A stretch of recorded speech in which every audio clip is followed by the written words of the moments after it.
নানা আলোচনা আর সমালোচনার মুখে বৃহস্পতিবার বিএসইসির দায়িত্ব থেকে সরে দাঁড়ায় রাশেদ মাকসুদের নেতৃত্বাধীন কমিশন। ১৪৮৮ কোটি টাকা গত ১৮ মাসে আমরা ফাইন ইম্পোজ করেছি।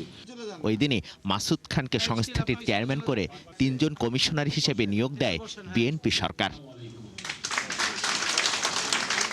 দায়িত্ব নেওয়ার পরই পুঁজিবাজার উন্নয়নে নানা ভাবনা ও পরিকল্পনা তুলে ধরেন নতুন চেয়ারম্যান। ইঙ্গিত দেন আইপিও বিধিমালা সংশোধন সহ নীতি সহজ করার।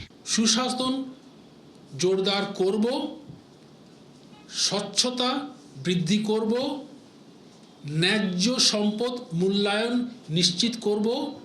নতুন কমিশনের দায়িত্ব নেওয়ার দিন চাঙ্গা ভাব দেখা যায় পুঁজিবাজারে। প্রথম কার্যদিবসেই ঢাকা স্টক এক্সচেঞ্জের লেনদেন ছাড়ায় ১৩০০ কোটি টাকা। বিনিয়োগকারীরা বলছেন শুধু সূচক আর লেনদেনের উত্থান নয়, দীর্ঘমেয়াদী উন্নয়নে দরকার টেকসই সংস্কার। কিন্তু মার্কেটে কিন্তু মাসুদ খানও কিছু করতে পারবে না, আর রাশেদ মাকসুদও কিছু করতে পারবে না। এটা কিন্তু বর্তমান সরকারও এটা খেয়াল করতে হবে। বাজারের সকল অংশীজনদেরকে নিয়ে একটি স্টেবল এবং সুশাসনের একটি পুঁজিবাজার বাংলাদেশে উপহার দিবেন। তালিকাভুক্ত কোম্পানিগুলোর সুশাসন নিশ্চিত, তথ্য প্রকাশে স্বচ্ছতা বৃদ্ধি ও ক্ষুদ্র বিনিয়োগকারীদের স্বার্থ রক্ষায় কঠোর অবস্থানের তাগিদ বিএসইসির সাবেক এই চেয়ারম্যানের। বলেন কাল্পনিক নয়, নিতে হবে সময় উপযোগী সিদ্ধান্ত। এই নতুন কমিশনকেও আমি দেখেছি একটু প্রত্যাশার কথাবার্তা মনে হয় যেন বলছে, এবং এছাড়াও সরকারি কিছু কিছু উচ্চ মহল থেকে প্রত্যাশা সৃষ্টি করা হচ্ছে। 4 বছরে সমস্ত বড় বড় পরিকল্পনা, বড় বড় প্রজেক্ট, সমস্ত বড় বড় লোন, দীর্ঘমেয়াদী লোন সমস্ত পুঁজিবাজার থেকে আসবে, এই ধরনের প্রত্যাশাটা আমার ক্ষুদ্র বুদ্ধিতে অবাস্তব মনে হয়।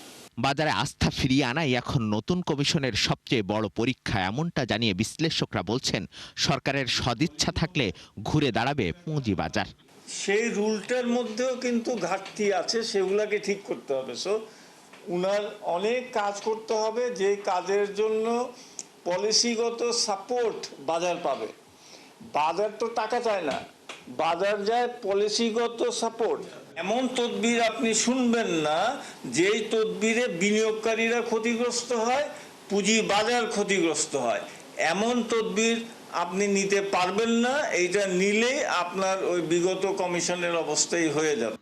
গেল 21 মাসে নতুন কোনো কোম্পানি তালিকাভুক্ত হয়নি বাজারে, উল্টো দাম কমেছে ভালো মৌলভিত্তির শেয়ারে। তাই এসব বিষয়ে কার্যকর উদ্যোগ চান বাজার সংশ্লিষ্টরা। মিসবাহ হাসান, ৭১, ঢাকা।